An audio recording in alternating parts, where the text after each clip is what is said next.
राजेश्वर रेड्डी के बाद फिर एक बार मैं यशवंत सिन्हा जी का हृदय से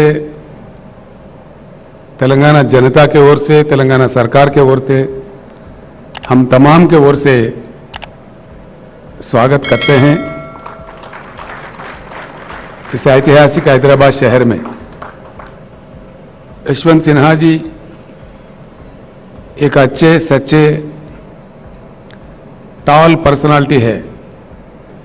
उन्होंने अपने करियर एडवोकेट के रूप में स्टार्ट की है, बाद में वो आईएएस अधिकारी भी बने, अधिकारी के रूप में भी कई सेवाएं देश को उपलब्ध कराए।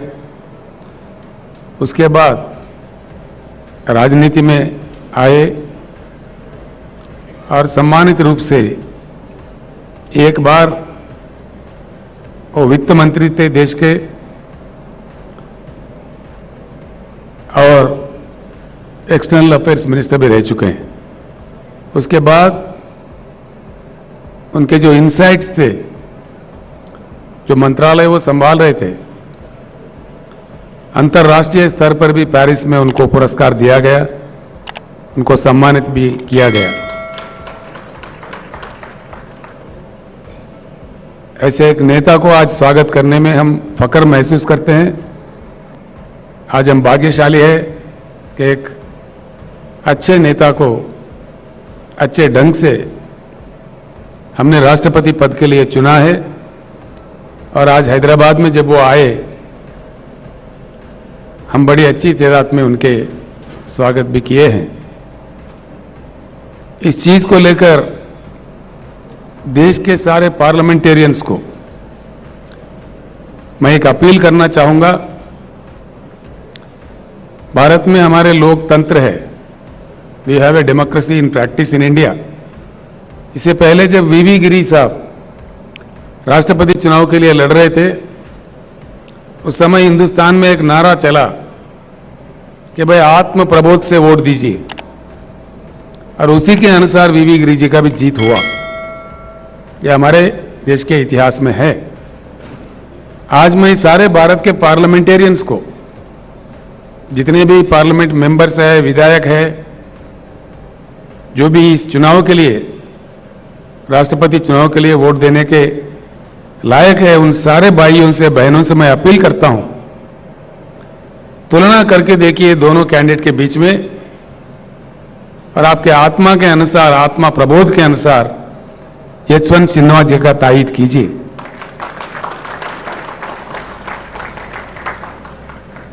यशवंत जी, मैं दो चार शब्द जरूर कहना चाहूंगा।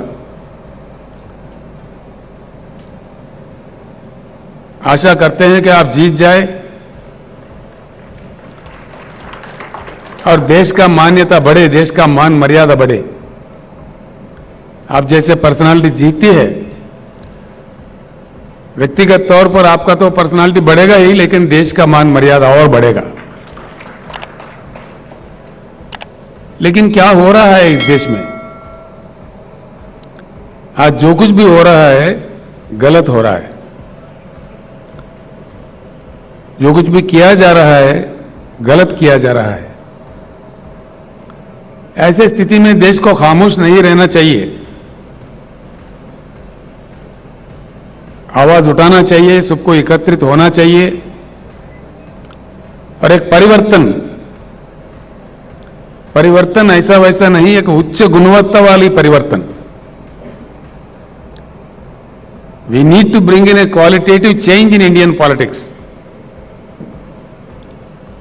It's the requirement of the nation today. आज के हमारे जो प्रधानमंत्री है,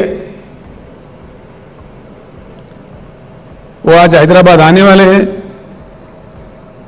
2 दिन के लिए यहां रहने वाले हैं।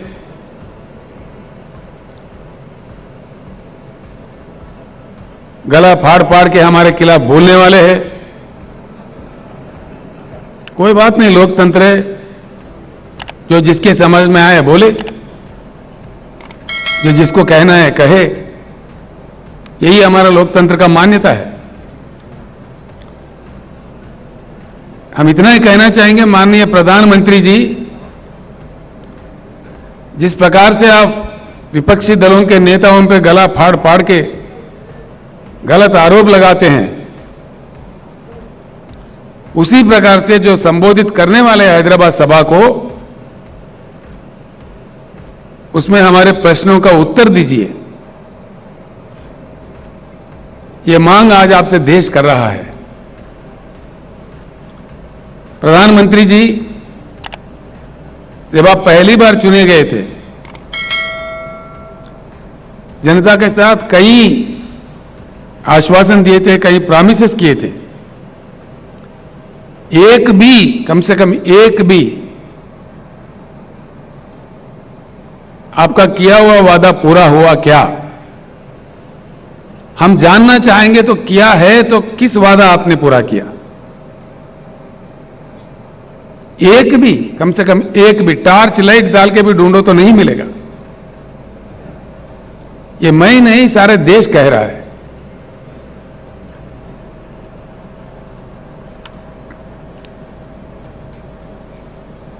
आप समझते हैं आपसे बड़ा बुद्धिशाली कोई है ही नहीं। ठीक बात है। किसानों के बारे में, जो हमारे देश का बहुत बड़ा हिस्सा है, देश के अन्नदाता है,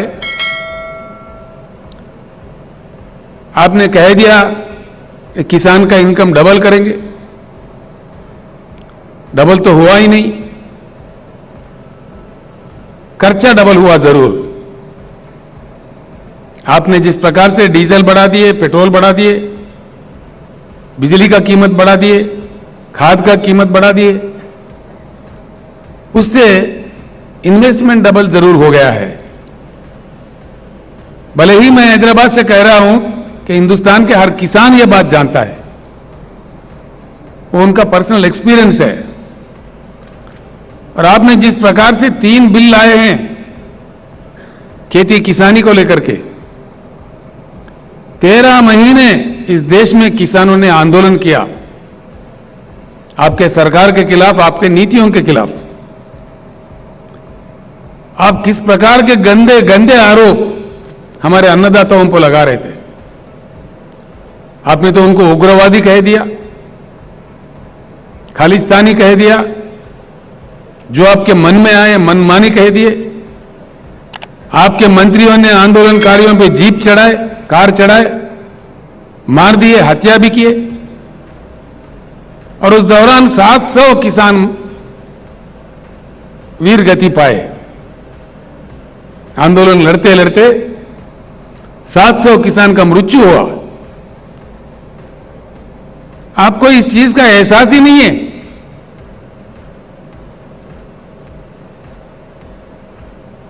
कोई दया नहीं है। क्या ये सच नहीं कि 700 किसान मारे गए? यहां से मैंने ऐलान किया था, यशवंत जी, आंदोलन के दौरान जिन किसान भाइयों ने अपनी जान गंवाई है, उनको तो हम लौटा नहीं सकते, लेकिन उन परिवारों के देखभाल के लिए तेलंगाना सरकार की ओर से हमने 3-3 लाख रुपए हर घर में देने का घोषणा किया। और हाल ही में मैंने पंजाब सरकार के सहयोग से चंडीगढ़ तक जाके वहां किसानों के हाथ वो चेक दे दिए। इसके भी हमारे प्रधानमंत्री, हमारे भाजपा के नेता मजाक उड़ा रहे थे, आप तो देते ही नहीं। कम से कम जो देने वाले हैं उनका मजाक भी उड़ाते हैं। ये आपका राज है, ये आपका नीति है। इस प्रकार का सरकार आप चला रहे हैं इस देश में। दोस्तों, ये सोचने की बात है, जिस प्रकार के बातें माननीय प्रधानमंत्री कह रहे थे, माननीय कृषि मंत्री कह रहे थे, भाजपा के वरिष्ठ नेता लोग कह रहे थे, किसानों का जिस प्रकार अपमानित कर रहे थे, आखिरकार हुआ क्या? अगर आप सही थे, अगर आपके बनाए हुए कानून सही थे,